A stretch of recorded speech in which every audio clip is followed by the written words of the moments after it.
If you're listening to me right now, it probably means you're somewhere in your 60s or 70s, or someone you love is. And if that's true, then I want you to know something right from the start. You're not behind. You're not late. You're not running out of time. You're simply entering a new season, one that asks a little more honesty and a little more courage, but offers a lot more peace. My name is Stanley Wolfe. I'm not an expert, not a doctor, not a financial guru. I'm just an old man who has lived enough years to understand what really matters and, more importantly, what doesn't. And today, I want to share something I wish someone had told me when I was 60, before time tapped me on the shoulder and whispered, "Stanley, 70 isn't as far away as you think." This message isn't about fear. It's about preparation with kindness, clarity with love, and living the years ahead with more calm than worry. So settle in, let's take this walk together. I was 67 when it happened. A quiet morning, coffee in one hand. The kind of morning where the house feels too big and the world feels too soft. I was standing by the window, watching sunlight spill across the backyard, the same yard I once mowed with strong arms, the same yard where my kids played while I grilled burgers on Sundays. But that morning felt different. It wasn't sadness. It wasn't fear. It was something quieter, a realization. In 3 years I would be 70. The number didn't scare me, but the truth behind it did. I had spent decades preparing for everything and everyone except the man I was becoming. And for the first time in a long while, I asked myself, "Stanley, are you ready for the years ahead?" Not financially, not on paper, but emotionally, mentally, spiritually. You see, in your 60s, the world gets quieter and your own thoughts get louder. The things you've ignored for decades start whispering. And if you listen closely, those whispers can save your life. There's something that happens when you pass 60. You realize that youth isn't coming back, but wisdom is finally ready to take its place. You start asking different questions. Will I stay healthy? Will I be a burden? What will my last years mean? Do I have enough? But here's the truth I learned standing by that window. You don't need endless years. You just need intentional ones.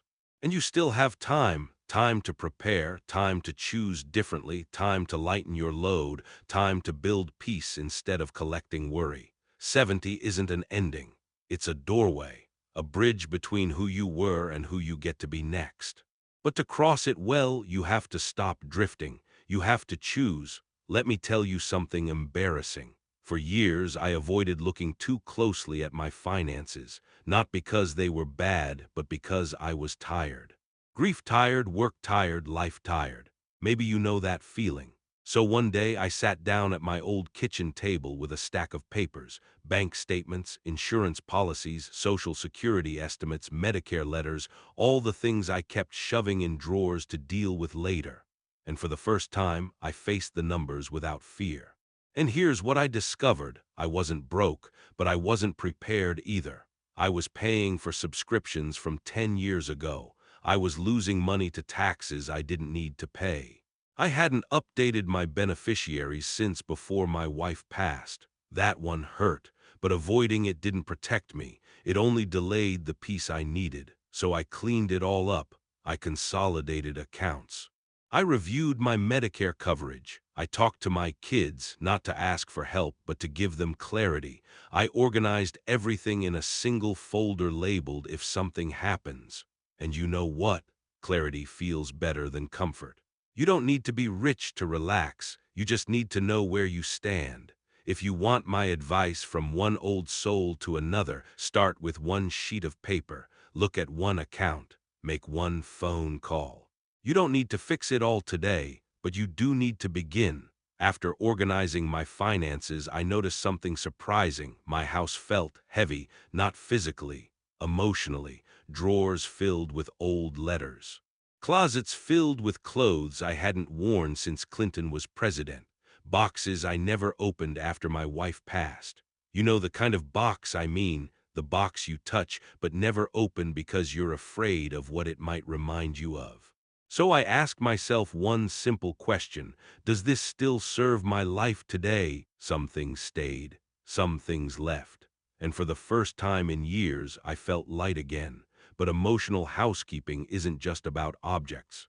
I also let go of guilt I carried for decades. I set boundaries in relationships that drained me. I forgave myself for not being stronger, sooner, wiser. You get to my age and realize peace isn't found. It's built piece by piece by letting go of what hurts more than it helps. So if you're holding on to too much, things, memories, regrets, people, just know this: you deserve to feel light again. This chapter of your life requires a softer, wiser courage, the courage to travel with less weight. When I turned 68, I noticed small things, not big scary symptoms, tiny ones. I got winded on the stairs. My hands stiffened. My balance wasn't what it used to be, so I asked myself the question every person over 60 eventually asks: what if I lose my independence little by little? That question didn't frighten me, it focused me. So I didn't join a gym, I didn't run marathons, I didn't go vegan. I just started walking, 10 minutes at first, then 15, then 30. I slept better, I ate lighter, I drank more water. I scheduled the appointments I delayed for years. And most importantly, I talked honestly with my doctor about aging, not to fix everything, but to understand what's coming. And I realized something. Health at this age isn't about perfection, it's about protection. You're not trying to look younger. You're trying to stay upright, steady, independent, capable. You still have time to care for yourself, not out of fear, but out of respect.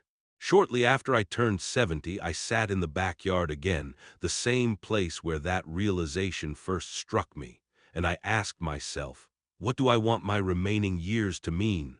Not what I wanted to do, but what I wanted to stand for. When the career ends and the kids build their own lives and the house gets quiet, you discover something profound. Your final chapter isn't about building, it's about becoming. So I started doing small things that felt meaningful. I began writing little memories for my grandkids someday. I called old friends just to say I still cared. I planted a lemon tree behind the house. My wife loved lemons.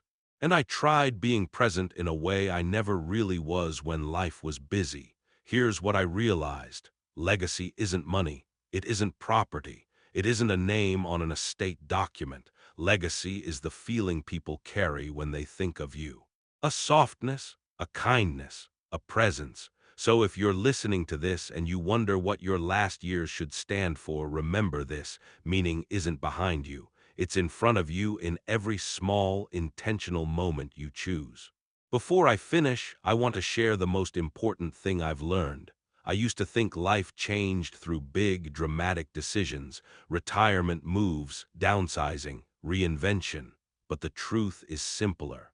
Your life changes when your small decisions change. One morning walk, one phone call, one appointment scheduled, one drawer cleaned, one unnecessary expense canceled, one honest conversation, one moment of kindness.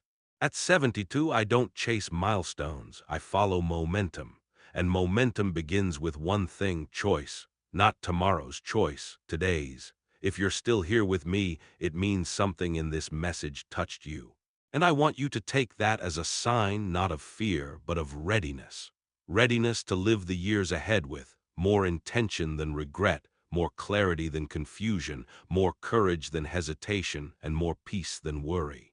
You don't have to fix your whole life this week. You don't have to do anything dramatic. Just take one small step today, for yourself, for the people you love, for the future that still belongs to you.